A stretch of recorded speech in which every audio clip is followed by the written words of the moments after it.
Hi guys, ഇന്നത്തെ നമ്മുടെ പുതിയ ഈ ഒരു വ്ളോഗിന് ഒരു പ്രത്യേകതയുണ്ട്. കാരണം എന്താ വെച്ചാൽ എല്ലാവരെയും പോലെ ഞങ്ങളും തന്നെ ഒരു നോർമൽ ഒരു ഗോവൻ ട്രിപ്പ് പ്ലാൻ ചെയ്ത് ഒരു 4 മാസം മുന്നേ ഞങ്ങൾ ട്രെയിനെല്ലാം ബുക്ക് ചെയ്തിട്ടുള്ള ഒരു കറക്റ്റ് ഗോവൻ ട്രിപ്പായിരുന്നു.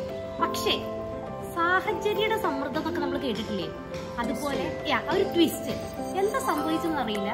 പക്ഷെ ആ ഒരു ഫ്ലോയിലേക്ക് ഞങ്ങൾ ഗോവ എന്ന ഈ ഒരു നമ്മളെല്ലാവരും ആഗ്രഹിക്കുന്ന ഒരു സ്ഥലത്തേക്ക് എത്തിപ്പെട്ടതിൻ്റെ പിന്നിലൊരു നല്ലൊരു നീണ്ടൊരു സ്റ്റോറി ഉണ്ട്. അതിവിടെ ചെറിയ രീതിയിൽ ഞങ്ങൾ നിങ്ങൾക്ക് എല്ലാവർക്കും വേണ്ടിയിട്ട് ഷെയർ ചെയ്യുന്നു. ഓക്കെ, ജൂലൈ 9 തിരൂരിൽ നിന്ന് വൈകിട്ട് 4:30 ഞങ്ങൾ ട്രെയിൻ ഗോവയിലോട്ടുള്ളത്. ഞങ്ങൾക്ക് അന്ന് രാവിലെ മെസ്സേജ് വന്നു ട്രെയിൻ ലേറ്റാണ്, രാത്രി 9 മണിക്കാണെന്ന്. വൈകുന്നേരം ആയപ്പോൾ വീണ്ടും മെസ്സേജ് വന്നു പിറ്റത്തെ ദിവസം രാവിലെ 2 മണിക്കാണ് ട്രെയിനെന്ന്. അങ്ങനെ ഞങ്ങൾ ലഗേജൊക്കെ പാക്ക് ചെയ്ത് റെയിൽവേ സ്റ്റേഷനിലേക്ക് യാത്രയായി. പ്ലാറ്റ്ഫോം 1 ഞങ്ങൾക്ക് ട്രെയിൻ വരുന്നത്. പക്ഷേ ട്രെയിൻ വരുന്നതിൻ്റെ ഒരു 5 മിനിറ്റ് മുന്നേ അവർ അനൗൺസ് ചെയ്തു പ്ലാറ്റ്ഫോം നമ്പർ 2 മാറ്റിയിട്ടുണ്ടെന്ന്. അങ്ങനെ ഞങ്ങൾ ലഗേജും മക്കളെയൊക്കെ കൊണ്ട് ഓർഡർഡ് ആവട്ടെ പ്ലാറ്റ്ഫോം നമ്പർ 2. അങ്ങനെ ഞങ്ങൾ ഒരു 2 മണി കയറി യാത്ര കഴിഞ്ഞ് ഞങ്ങൾ 4 മണി വരെ വർത്താനൊക്കെ പറഞ്ഞ്, പിന്നെ നല്ല തണുപ്പായിരുന്നു, ട്രെയിനിൽ എല്ലാവരും ഉറങ്ങുന്ന സമയമായതുകൊണ്ട് നമ്മൾ ആരെയും ബുദ്ധിമുട്ടിക്കേണ്ടെന്നൊക്കെ കരുതി നമ്മൾ പിന്നെ കിടന്ന് എല്ലാവരും ഉറങ്ങി. അങ്ങനെ നമ്മൾ അതിരാവിലെ കുറച്ച് നേരത്തെ നീറ്റ് പിന്നെ ഒരു 7:30-8 മണിയായപ്പോൾ ബ്രേക്ക്ഫാസ്റ്റ് വന്നു ട്രെയിനിൻ്റെ ഉള്ളിൽ. അപ്പം അത് പിന്നെ ബ്രെഡ് ഓംലെറ്റ് ഉണ്ടായിരുന്നു, വലിയ കുഴപ്പമില്ലായിരുന്നു, ഉപ്പുമാവ് ഉണ്ടായിരുന്നു, കട്ട്ലറ്റ്, അതൊക്കെ ഞങ്ങൾ വാങ്ങി എല്ലാവരും ബ്രഷൊക്കെ ചെയ്തതിന് ശേഷം ഭക്ഷണമൊക്കെ ഞങ്ങൾ കഴിച്ചുകൊണ്ടിരിക്കുമ്പോൾ ട്രെയിൻ എന്ത് ചെയ്തു, മംഗലാപുരത്ത് എത്തിയിരുന്നു. അവർ പതുക്കെ ഇങ്ങനെ ട്രെയിൻ കുറച്ച് മുന്നേ റെയിൽവേ സ്റ്റേഷൻ എത്തുന്നതിന് മുന്നേ ട്രെയിൻ സ്റ്റോപ്പ് ചെയ്തു. പിന്നെ കുറച്ച് കഴിഞ്ഞ് ഞങ്ങൾക്ക് ഭക്ഷണം കൊണ്ടുവന്ന ആള് ഒരു അരമണിക്കൂർ കഴിഞ്ഞിട്ട് വണ്ടിയൊന്നും പോകുന്നതാണില്ല. പിന്നെ ട്രെയിൻ പതുക്കെ അങ്ങനെ എടുത്തിട്ട് മംഗലാപുരം റെയിൽവേ സ്റ്റേഷനിൽ. അപ്പോഴും ഞങ്ങൾക്ക് ട്രെയിൻ എത്തേണ്ട സമയം ഗോവയിൽ എന്ന് പറഞ്ഞാൽ തിവിം റെയിൽവേ സ്റ്റേഷനായിരുന്നു. അത് ഉച്ചയ്ക്ക് 3 മണിക്കായിരുന്നു നമ്മളെ എസ്റ്റിമേറ്റഡ് ടൈം. പക്ഷെ ഇപ്പോൾ സമയം കിടക്കുന്നത് രാവിലെ 9:30 മണി. ഈ 9:30 മണിക്ക് അവർ ഞങ്ങളോട് പറഞ്ഞ്, നമുക്ക് ഭക്ഷണം കൊണ്ടുവന്ന ആള് പറഞ്ഞു നിങ്ങളിവിടെ ഇറങ്ങിക്കോളിട്ടോ, ഒരു 4-5 റെയിൽവേ സ്റ്റേഷൻ അപ്പുറം സ്ലൈഡിങ് നടന്നിട്ടുണ്ട്, മണ്ണ് ഇടിഞ്ഞിട്ടുണ്ട്, അതുകൊണ്ട് ട്രെയിൻ ഇവിടുന്ന് പോവില്ല, ഇത് തിരിച്ച് ഇവിടുന്ന് പാലക്കാട് വഴി നാട്ടിലോട്ട് തന്നെ പോവാണ്, അതല്ലെങ്കിൽ ബോംബെയിലോട്ട് പോകുന്നു പറഞ്ഞു. ഞങ്ങളുടെ അവസ്ഥ നിങ്ങളൊന്ന് ആലോചിച്ച് നോക്കൂ. ഈ മക്കളെ ഈ ലഗേജും വെച്ചിട്ട് ഇനി എങ്ങനെ എന്നാ ഗോവ എന്ന ആഗ്രഹം വെച്ചിട്ട് ഏകദേശം ഒരു 2 വർഷമായി ഞങ്ങൾ ഇത് മനസ്സിൽ വെച്ചിട്ട്. പിന്നെ ഞങ്ങളതിപ്പോ എന്താ വെച്ചാല് നാട്ടിൽ അറിയിച്ചില്ല, കാരണം ഇവരും പേടിച്ചു പോകും. കാരണം നമുക്ക് ബസ്സിൽ പോകണമെന്ന് എങ്ങനെ അറിയില്ല, എങ്ങോട്ട് പോകണമെന്നോ ഇനി തിരിച്ച് ഇങ്ങോട്ട് പോകണമെന്നോ അറിയില്ല. അപ്പൊ നമ്മളവിടെ ഇറങ്ങിയിട്ട് ഇവരോടൊക്കെ ചോദിച്ചു ഇനി വല്ല കണക്ഷൻ ട്രെയിൻ കിട്ടും. അപ്പൊ അവര് പറഞ്ഞു ഇല്ല, കണക്ഷൻ ട്രെയിൻ ഇന്ന് കിട്ടണമെന്നുണ്ടെങ്കിൽ രാത്രി 11 മണിയാവണം, കാരണം മണ്ണിടിഞ്ഞതുകൊണ്ട് ഏത് ട്രെയിനും അതിലെ പാസ് ചെയ്ത് വിടൂല.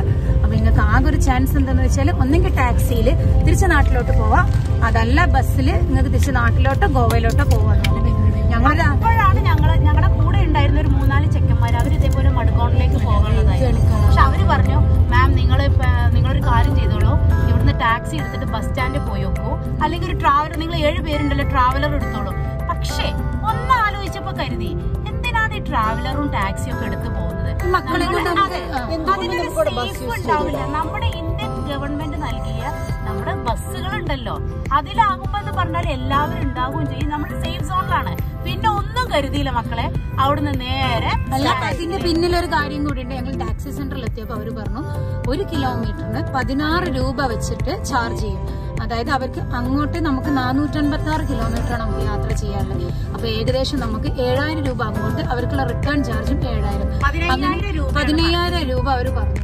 ഞങ്ങൾ ആലോചിച്ചു ഞങ്ങൾ ബഡ്ജറ്റ് ഫ്രണ്ട്ലി ആയിട്ട് വന്നാണ്, ഞങ്ങൾ 7 പേരുണ്ട്, അപ്പൊ നമുക്ക് ഗോവയിൽ എത്തിയാൽ പോരല്ലോ, നല്ല ടൈറ്റ് ആയിട്ട് ഇരിക്കും. അപ്പൊ നമ്മൾ എന്ത് ചെയ്തു, അവരോട് പറഞ്ഞു ഞങ്ങൾ ബസ് സ്റ്റാൻഡിൽ എത്തിച്ചത്, ബാക്കി നമുക്ക് നോക്കാം, സേഫും ആണ്, KSRTCയിലല്ലേ. അപ്പൊ ഞങ്ങൾ 500 രൂപ ടാക്സിയിൽ എന്ത് ചെയ്തു, ഒരു ഇന്നോവ ടാക്സി വിളിച്ച് 500 കൊടുത്തിട്ട് അവിടുന്ന് ഒരു 20 മിനിറ്റ്സ് യാത്ര ഉള്ളൂ മാംഗ്ലൂരിന്ന് railway station to bus KSRTC stand. അവിടെ എത്തി ഞങ്ങൾ അന്വേഷിച്ചപ്പോൾ അവിടുന്ന് പറഞ്ഞു രാത്രി 11 മണിക്കാണ് എയർ ബസ് ഉള്ളത് KSRTCന്റെ, അതല്ലെങ്കിൽ അതിന്റെ മുന്നേ കുറെ ബസ് ഉണ്ട്. ആകെ പെർ ഹെഡ് എത്ര നമ്മൾ കൊടുത്ത് 200 രൂപ അല്ലെ, അല്ല 200 ചില്ലാ രൂപയാണ് ഞങ്ങൾക്ക് ആയത്. അവിടെ കൗണ്ടറിൽ എത്തിയപ്പോ KSRTCയുടെ ബസ് വരും കാർവാർ. അപ്പൊ നേരെ ഞങ്ങൾ എത്തുമ്പോ നേരെ ഒരു 10:30 11:15 കാർവാർ എന്ന സ്ഥലത്തേക്ക് ബസ് ഉണ്ട്, ഇത്ര ചാർജ് വരുന്നുണ്ട്. അവിടെ എത്തിക്കഴിഞ്ഞാല് പിന്നെ ഞങ്ങൾക്ക് ഈ ഗോവ തിരുമലത്ത് എത്തിപ്പെടാം. ഈ യാത്ര പോകുമ്പോഴും ഞങ്ങൾക്ക് അറിയില്ലായിരുന്നു ഞങ്ങൾക്ക് ഇനിയും ഇത്രത്തോളം തിരുമലേക്ക് ദൂരം ഉണ്ടെന്ന് അറിയില്ല. ഞങ്ങൾ കരുതി ഒരു 5-6 മണിക്കൂറും കൂടി യാത്ര ഉണ്ടാവുള്ളൂ എന്ന് കരുതി. ഒരു 11:15 നമ്മൾ എന്ത് ചെയ്തു, ബസ്സില് ഈ യാത്ര. പക്ഷെ നല്ല ബസ് യാത്രയായിരുന്നു. അതിന്റെ മുന്നേ കാര്യം പറയാനുണ്ട് ഷനാസ്. കാരണം നമ്മള് 10:30 അവിടെ എത്തിയിട്ട് KSRTCയുടെ ബസ് വന്നാലേ കയറാൻ പറ്റുള്ളൂ. അപ്പൊ അവിടുത്തെ പല ബസ്സുകാരും നമ്മളോട് പറയും ഇതിൽ കയറിക്കോളൂ, കാർവാർ ടച്ച് ചെയ്യും ലോക്കൽ ബസ്സുകൾ. അതിലൊരു കാരണവശാലും കയറരുത്, KSRTCയിൽ മാത്രമേ കയറാൻ പാടുള്ളൂ. കാരണം ഒറ്റ സ്റ്റേഷനാണ്, ഡയറക്റ്റ് സ്റ്റേഷനാണ്. അതായത് നമ്മള് മംഗലാപുരം ടു കാർവാർ ഡയറക്റ്റ് ഒറ്റ സ്റ്റേഷനാണ്. ഞങ്ങള് ആ ബസ്സിന് വേണ്ടി വെയിറ്റ് ചെയ്തു. കറക്റ്റ് 11 മണിയായപ്പോ തന്നെ ബസ് വന്നു. ബസ്സിൽ കയറിയിരുന്നു. ലോങ് റൂട്ട് ആയതുകൊണ്ട് വളരെ മിതമായിട്ടുള്ള ആൾക്കാരെ ഉണ്ടായിട്ടുള്ളൂ. ഞങ്ങൾക്ക് സുഖമായിട്ട് നല്ല കാലാവസ്ഥയായിരുന്നു. നല്ല സീറ്റിംഗ് ഫെസിലിറ്റി ഉണ്ടായിരുന്നു. ലഗേജും തന്നെ വെക്കാൻ നല്ല സൗകര്യം ഉണ്ടായിരുന്നു. ഏകദേശം 386 കിലോമീറ്റർ ആണ് ഞങ്ങൾ ടാക്സി പോയത്. വലിയൊരു രസം എന്താന്ന് വെച്ചാല് ഞങ്ങൾക്ക് ഇപ്പോഴും അവെയർ അല്ല ഞങ്ങൾ എത്ര മണിക്കൂർ അതിന്റെ അകത്തിരിക്കണം. ഞങ്ങൾ ലൊക്കേഷൻ മാപ്പ് ഒക്കെ നോക്കും. ഞങ്ങളിപ്പോ ഗോവയില് മങ്കേഷി ടെമ്പിൾ കാണാൻ പോവാണ്. അപ്പൊ ഞങ്ങള് വണ്ടി ഇവിടെ നിർത്തിയിട്ട് 250 മീറ്റർ ഉണ്ടെന്ന് പറഞ്ഞു. ആ പോണ വഴി നമ്മൾ നേരത്തെ നിർത്തി വെച്ച ട്രാവലില്ലേ. അപ്പൊ എങ്ങനെയാന്ന് വെച്ചാൽ ഞങ്ങൾ ഈ ഗോവയിൽ എത്തിയിട്ടുണ്ട്. ആക്ച്വലി ഞങ്ങൾ എത്തിയിട്ടുണ്ട്. അപ്പൊ ഈ ഗോവയുടെ നടപ്പാതകളിലൂടെ ഞങ്ങളുടെ യാത്ര ഞങ്ങൾ അങ്ങോട്ട് വിവരിക്കാൻ പോവാ. അങ്ങനെ ഞങ്ങൾ മംഗലാപുരം ബസ് സ്റ്റേഷനിൽ കയറി കാർവാറിലേക്കുള്ള യാത്രയാണ് തുടങ്ങുന്നത്. നല്ല അടിപൊളി ബസ്സായിരുന്നു. യാത്ര തുടങ്ങി കഴിഞ്ഞു. മക്കളും എല്ലാവരും എൻജോയബിൾ ആയി. അങ്ങനെയൊക്കെ ആയിട്ട് ഇങ്ങനെ യാത്ര പോയി കുറേ കഴിഞ്ഞു. അങ്ങനെ ഞങ്ങൾ ബസ്സിൽ കയറി കഴിഞ്ഞതിന് ശേഷം യാത്ര തുടർന്നു കാർവാറിലേക്ക്. പക്ഷെ കാർവാറിലേക്കുള്ള യാത്ര എന്ന് പറഞ്ഞ ഒരു മെയിൻ റോഡ് യാത്ര അല്ല കേട്ടോ. ബീച്ച് സൈഡിലൂടെയാണ് ബസ് അങ്ങനെ പോകുന്നത്. നല്ല അത്യാവശ്യം നല്ല കാലാവസ്ഥ മോശമായതുകൊണ്ട് തന്നെ നല്ല മഴയും കാറ്റും കോളും എല്ലാം ഉണ്ടായിരുന്നു. അത് കഴിഞ്ഞതിന് ശേഷം ബീച്ച്. അപ്പൊ ഞങ്ങൾ തന്നെ എക്സൈറ്റഡ് ആയി ഗോവ എത്തിയോന്ന്. കാരണം 2 മണിക്കൂർ കൊണ്ട് ഇത്രയേ ഉള്ളൂ യാത്ര എന്ന് കരുതി ഗോവ എത്തി വീഡിയോ ഒക്കെ ഇട്ട് കാണാൻ ഞങ്ങൾ സ്റ്റാറ്റസ് ഇട്ടപ്പോഴാണ് ഞങ്ങളുടെ കസിനെ നാട്ടിൽ നിന്ന് വിളിച്ചത് പറയുന്നത്, എടാ നിങ്ങൾ ഇപ്പോഴും കാർവാർ എത്തിയിട്ടില്ലേ എന്നുള്ളത്. അപ്പോഴാണ് ഞങ്ങൾ അറിയുന്നത് ഗോവയിലേക്ക് ഇനിയൊരു നീണ്ട യാത്ര കിടക്കുന്നുണ്ട്. ഇനിയും 300 ചില്ലാനം കിലോമീറ്റർ കിടക്കുന്നുണ്ടെന്ന് അപ്പോഴാണ് ഞങ്ങൾ 300 ചില്ലാൻ മണിക്കൂറുകൾ ഒരു ബസ്സിൽ എന്ന് പറഞ്ഞാൽ എത്ര മണിക്കൂർ ഉണ്ടാവും? ഏകദേശം 4-5 മണിക്കൂറുകളോളം ഉണ്ടാവും. അത് കഴിഞ്ഞതിന് ശേഷം കാർവാറിൽ നിന്ന് ബീച്ച് സൈഡ് എല്ലാം കഴിഞ്ഞ് പിന്നെയുള്ള യാത്ര കാട്ടിലൂടെയായി. നമ്മൾ ഈ മൈസൂർ ഊട്ടിയിലേക്ക് മൊസനഗുഡി വഴി എന്നൊക്കെ പറഞ്ഞ പോലെ നല്ല തിങ്ങി നിറഞ്ഞ കാടിന്റെ ഇടയിലൂടെയുള്ള നമ്മുടെ KSRTC ബസ് യാത്ര. അതിലൂടെയുള്ള ചാറ്റൽ മഴകളും നല്ല തണുത്ത കാറ്റും പിന്നെ നമ്മുടെ കപ്പലണ്ടിയും വറുത്ത കടലയും. നമ്മുടെ നാട്ടിലെ പോലെ ഒരു പ്രത്യേക സാധനം എല്ലാ വീട്ടിലും തുളസിത്തറ പോലെ. തുളസിത്തറയാണ് നമ്മുടെ നാട്ടുകളിലൊക്കെ കാണുക. പക്ഷെ ഇവിടെ ശരിക്കും പറഞ്ഞാല് തുളസിത്തറ പോലെ കുരിശൻ തറകളാണ് എല്ലാ വീട്ടിലും. അതൊക്കെ ശരിക്കും നമ്മൾ ഈ യാത്രകൾ ഇങ്ങനെ പോകുമ്പോഴേ ഇതെല്ലാം കാണാൻ പറ്റുള്ളൂ. അങ്ങനെ ഞങ്ങളെ ടെൻഷനൊക്കെ ഞങ്ങൾ ആദ്യം ഇതില് ഈ യാത്രകളൊക്കെ രസമായപ്പോ ഞങ്ങളെ ടെൻഷനുകളും കാര്യങ്ങളൊക്കെ ഞങ്ങൾ അതിൽ. ഇത് നമ്മുടെ അമ്പലത്തിലേക്കുള്ള പൂജയ്ക്കുള്ള പൂക്കളാട്ടോ, എല്ലാരും കണ്ടോളൂ. അങ്ങനെ തന്നെ ഞങ്ങള് മഗ്നേഷി ടെമ്പിളിന്റെ അടുത്ത് എത്തി കേട്ടോ. ഈ ടെമ്പിളാണ് കാണുന്നത്. ടെമ്പിളൊക്കെ കഴിഞ്ഞ് ഞങ്ങളൊരു മാർക്കറ്റിൽ വന്നാണ്. ഇതാണ് പഞ്ചിങ് മാർക്കറ്റ്. അതിന്റെ ഇടയിൽ നമ്മൾ ഇന്നലത്തെ യാത്രന്റെ ബാക്കി പറയാനില്ലേ, അതും കേൾക്കാം. അപ്പൊ നമ്മുടെ കാർവാറിലെ ബസ് യാത്രയുടെ ഇടയിൽ ഞാൻ പറഞ്ഞ പോലെ കടല് കണ്ടു, ഗോവയാണ് തെറ്റിദ്ധരിച്ചു, പിന്നെ കാട് കണ്ടു. അതിനുശേഷം കണ്ടതാണ് ഏറ്റവും സൂപ്പർബായിട്ടുള്ളത് മല ഇടിയുന്ന രംഗങ്ങൾ. അതായത് സൈഡിലുള്ള മലകളൊക്കെ ഇങ്ങനെ പൊട്ടി നമ്മുടെ ട്രെയിന് നിന്നതിൻ്റെ ആ ഒരു കാരണം കൊണ്ടാണല്ലോ. അങ്ങനെ അതും കഴിഞ്ഞ് അറ്റ് ലാസ്റ്റ് ഒരു നീണ്ട 5 മണിക്കൂറത്തെ ബസ് യാത്രയ്ക്ക് ശേഷം ഞങ്ങൾ അങ്ങോട്ട് കാർവാറിൽ ലാൻഡായി. നമ്മള് കാർവാറിലേക്കുള്ള യാത്ര ചെയ്യുമ്പോൾ പല കോളുകളും നമുക്ക് വരുന്നുണ്ടായിരുന്നു. നമ്മളുടെ ട്രൂൾ ട്രാവൽ ഏജൻസിന്റെ കയ്യിൽ നിന്ന് അവർ പറഞ്ഞു കഴിഞ്ഞത് നിങ്ങൾ അവിടെ ഇറങ്ങിക്കഴിഞ്ഞിട്ട് ഇനി ടാക്സിയിലെത്തിയാൽ മതി തിരുമലോട്ട്. അതായത് ഞങ്ങൾ താമസിക്കുന്ന ഏരിയയിൽ. അതെല്ലാം നിങ്ങൾ ബസ്സിന് പോരണ്ടെന്ന് പറഞ്ഞു. പക്ഷെ ഇനിയും 4 മണിക്കൂറുള്ളത് ടാക്സി വിളിച്ചു കഴിഞ്ഞാൽ ഒരു 20,000 ഞങ്ങൾക്ക് കൊടുക്കേണ്ടി വരും. അപ്പം ഞങ്ങളിങ്ങനെ മനസ്സിൽ അങ്ങനെ ഒരു ഇതായതുകൊണ്ട് ഞങ്ങൾ ആ ടാക്സി എന്നുള്ള സംഭവം വീണ്ടും ഡ്രോപ്പ് ചെയ്തു. നമുക്ക് ഗവൺമെന്റ് തരുന്ന ഫെസിലിറ്റീസ് ഒക്കെ നമുക്ക് യൂസ് ചെയ്യാം. മിനിമം ബഡ്ജറ്റ് ഞങ്ങളുടെ കയ്യിലുള്ളൂ. ഏറ്റവും അങ്ങനെ ആയപ്പോൾ ഞങ്ങൾ അവിടെ ഇറങ്ങിയ ഉടനെ തന്നെ ഇതെല്ലാം ഞങ്ങൾ ബസ്സിന് പ്ലാൻ ചെയ്തിട്ടോ. ഇറങ്ങിയ ഉടനെ തന്നെ ഞങ്ങൾ അവിടുത്തെ സ്റ്റേഷനിൽ പോയി. അവർ ഉടനെ പറഞ്ഞു അതാക്കണോ മഡ്ഗോണിലേക്കുള്ള ബസ് സ്റ്റാർട്ടിങ്ങിലാണ്. പോയി നോക്കിയപ്പോഴല്ലേ മക്കളെ നല്ല AC അടിപൊളി ലോ ഫ്ലോർ ബസ്. അതാകെ ഞങ്ങൾക്ക് 7 പേർക്ക് ടിക്കറ്റിന് ആകെ 581 രൂപയായുള്ളൂ. അതിൽ കയറുമ്പോഴും ഞങ്ങളെ വിചാരം എന്താ, ഇനി 1 മണിക്കൂറേ ഞങ്ങളെ യാത്ര ഉള്ളൂ എന്നാണ്. അപ്പോൾ ബാക്കി നമുക്ക് അടുത്ത ഗോവയിലുള്ള സ്ഥലം കാണാം, ബാക്കി വോയിസ് അപ്പോൾ കേൾക്കുകയും ചെയ്യാം. അത് കഴിഞ്ഞ് ഞങ്ങൾ അവരുടെ സ്പെഷ്യൽ ഡിഷായ ഗോവൻ കോക്കനട്ട് ബർഫി ട്രൈ ചെയ്തു. അതുപോലെ ഗോവൻ സ്പെഷ്യൽ താലി കഴിച്ചു. ഇത് മീരാമാർ ബീച്ചാണ്. അപ്പോൾ ഈ ബീച്ചിനെ നമുക്കൊന്ന് കാണാം. ഇവിടെ ഒരു സ്ത്രീ മാങ്ങയും കക്കരിക്കൊക്കെ വിൽക്കുന്നുണ്ട്. ഈ കാണുന്നതാണ് ബീച്ച്. അപ്പോൾ നമ്മൾ ബീച്ചിലോട്ട് നടന്നു പോവുകയാണ്. അതിൻ്റെ ഇടയ്ക്ക് നമുക്ക് എന്ത് ചെയ്യാം, നമ്മുടെ ബാക്കി വിശേഷങ്ങൾ കേൾക്കാം. അപ്പോൾ ഗായ്സ് നമ്മൾ അങ്ങനെ നമ്മുടെ എന്താണ് കാർവറിലല്ലേ ഇറങ്ങിയത്, മഡഗാവിലേക്ക് ഉള്ള യാത്ര തുടരാൻ പോവുകയാണ്. അപ്പോഴും നിങ്ങളൊന്ന് ആലോചിക്കണം, നമ്മൾ എന്താ വെച്ചാൽ ബസ് ഫെയർ വളരെ ചീപ്പാക്കാനും വേണ്ടി ടാക്സി അല്ലാതെ ബസ്സിലേക്ക് കയറിപ്പോയി ഏറ്റവും നല്ല ലോ ഫ്ലോർ ബസ്സിലേക്ക് ഞങ്ങൾ യാത്ര തുടർന്നുകൊണ്ടിരിക്കുന്നു. അടിപൊളിയായിട്ടുള്ള ചെറിയ ചെറിയ വീതി കുറഞ്ഞ റോഡുകളാണെങ്കിൽ പോലും AC-യിലും ലോ ഫ്ലോറിലെ ബസ് യാത്ര വളരെ സുഖകരമായിരുന്നു. പക്ഷെ ഒന്നുണ്ട്, നിങ്ങൾ കരുതും ഇവർക്ക് എന്താ ലൊക്കേഷൻ അറിയാതെ പോക്കാണോ? ഒരു ലൊക്കേഷൻ അറിയാതെ പോക്കല്ല. ലൊക്കേഷൻ എല്ലാം ഓൺ ആക്കിയിട്ട് തന്നെ പോകുന്നത്. അതേപോലെ തന്നെ ഞങ്ങളുടെ എല്ലാ ലൈവ് ലൊക്കേഷൻ ഞങ്ങളുടെ ഗൈഡിനും, ഗോവയിലുള്ള ഗൈഡിനും, ഞങ്ങളുടെ കസിനും, ഞങ്ങളുടെ ഭർത്താക്കന്മാർക്കും ഓൺ ദ സ്പോട്ട് ഞങ്ങൾ വിട്ടുകൊടുക്കുന്നുണ്ട്. കാരണം വീട്ടിലിരിക്കുന്നവർ ടെൻഷൻ അടിക്കാൻ പാടില്ലല്ലോ. അതാണ് നമ്മൾ ഏറ്റവും ആദ്യം ശ്രദ്ധിക്കേണ്ടത്. ഇത്ര അഡ്വഞ്ചറസ് ആയിട്ടുള്ളൊരു ട്രിപ്പൊക്കെ പോകുമ്പോഴും നമ്മൾ യാതൊരു കാരണവശാലും നമ്മളെ വീട്ടുകാരെ മറക്കരുത്. അവർക്ക് നമ്മളുടെ ഈ ഡീറ്റെയിൽസ് എപ്പോഴും കൊടുത്തുകൊണ്ടേയിരിക്കണം. ഞങ്ങൾ ഈ ബസ്സിൽ കയറുമ്പോഴുള്ള സമയം 6 മണിയാണ്. അപ്പം ഞങ്ങൾ മഡഗാവിലുള്ള ബസ്സിൽ കയറുമ്പോൾ അത് ലാസ്റ്റ് ബസ്സും കൂടി ആയിരുന്നു കേട്ടോ. പിന്നീട് ഒരു ബസ് അവിടെ വേണമെന്നുണ്ടെങ്കിൽ നെക്സ്റ്റ് ഡേ ആണ്. എന്തോന്നറിയില്ല, ദൈവാനുഗ്രഹം. വീണ്ടും ഞാൻ പറയാം, ഞങ്ങൾ ഒരു ബസ് ഇറങ്ങി അടുത്ത ബസ് ഞങ്ങൾക്ക് വേണ്ടി വെയിറ്റ് ചെയ്ത് നിൽക്കുന്ന പോലെയായിരുന്നു അത്.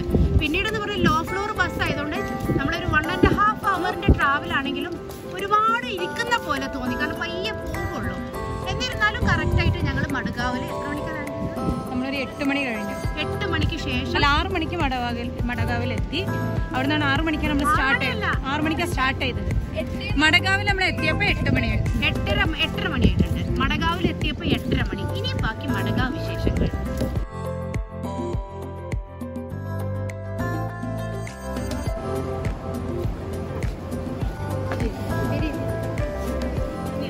അങ്ങനെ ഞങ്ങൾ ഈ ബീച്ചിന്റെ പേരെന്താ? ഈ ബീച്ചിന്റെ പേര് ദോനോപാവ്. ദോനോപാവ് അല്ലേ? ദോനോപാവാണ് ഈ ബീച്ചിന്റെ പേര്. അങ്ങനെ ഞങ്ങൾ മഡ്ഗോണയിൽ ഇറങ്ങിപ്പോയി. ഇറങ്ങി കഴിഞ്ഞതിന് ശേഷം മഡ്ഗോണയിൽ നമ്മൾ ഇറങ്ങുമ്പോൾ രാത്രി മഡ്ഗോണാണ്. എത്ര സമയം? അപ്പോൾ രാത്രി 8:30 മണി.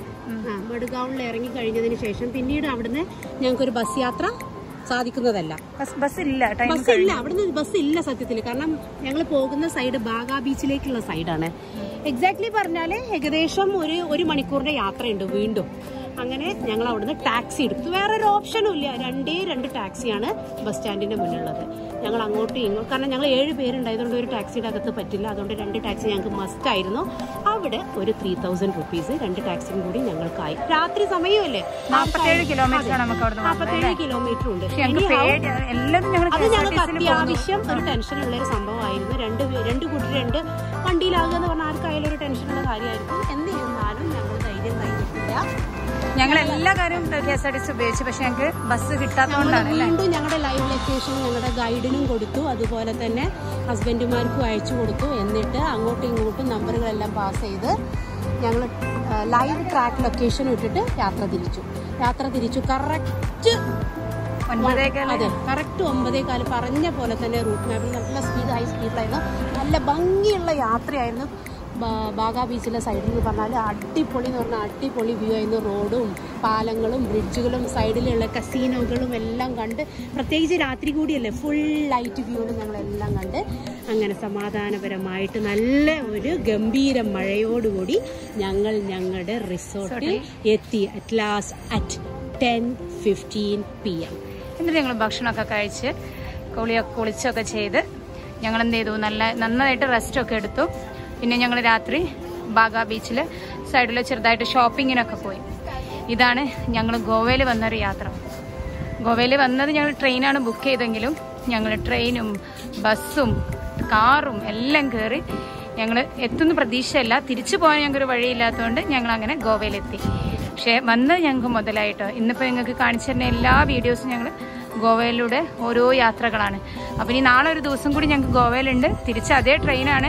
കറക്റ്റ് ടൈമിങ്ങിന് എത്തുമോയെന്ന് ഞങ്ങൾക്ക് അറിയില്ല. അപ്പോൾ ബാക്കിയും കൂടി നിങ്ങൾ ഫുള്ള് കാണുക. അതുപോലെ അന്ന് രാത്രി തന്നെ ഞങ്ങൾ ഒരു ക്രൂയിസ് ബുക്ക് ചെയ്തു. ഫാമിലിയോടുകൂടി പോകാൻ പറ്റിയ. അവിടുന്ന് കുറച്ച് പാട്ടുകളും ഗോവക്കാരുടെ ഡാൻസും ഫുഡുകളൊക്കെ ഞങ്ങൾ ട്രൈ ചെയ്തു. നമ്മളിപ്പോൾ ഏത് ബീച്ചിലാണല്ലേ? കണ്ടോലിയം ബീച്ച്. പോകുന്നതിൻ്റെ മുന്നേ നമ്മളൊരു കമ്പം അടിച്ച് തിന്നാൻ പോവുകയാണ്. ഇത് നമ്മുടെ നാട്ടിൽ നിന്ന് തിന്ന സെയിം കമ്പം തന്നെയാണ്. പക്ഷെ ഈ ക്ലൈമറ്റിൽ ഇതിന് പ്രത്യേക ടേസ്റ്റ്. സോറി ഗായ്സ്, എന്റെ സൗണ്ട് എല്ലാം പോയിട്ടുണ്ട്. ഇതാണ് കണ്ടോലിയം ബീച്ച്.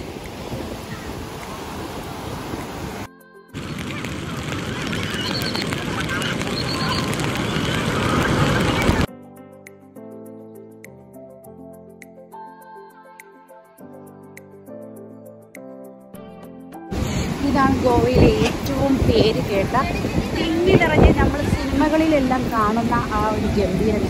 പക്ഷെ ഇപ്പോൾ നമ്മുടെ കറക്റ്റ് ടൈമല്ല. നല്ലൊരു മഴക്കാലം കഴിഞ്ഞാൽ ഇവിടെ ഭയങ്കര ആട്ടവും പാട്ടും ഡാൻസും ബഹളം. അല്ലെങ്കിൽ ഇപ്പോൾ തന്നെ ആൾക്കാരുണ്ടാക്കാലും, പക്ഷെ അപ്പം ലൈറ്റിങ്ങും കാര്യമായിട്ട് അടിപൊളിയാണ്.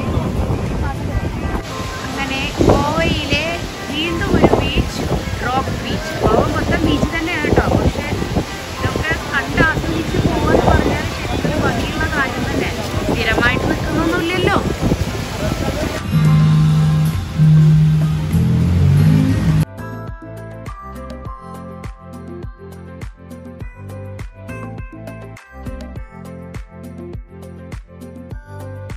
ബൈ ഗോവ. അത് ഫെൽ ഡൗൺ. അത് വീണോടോ? അത് വീണോ?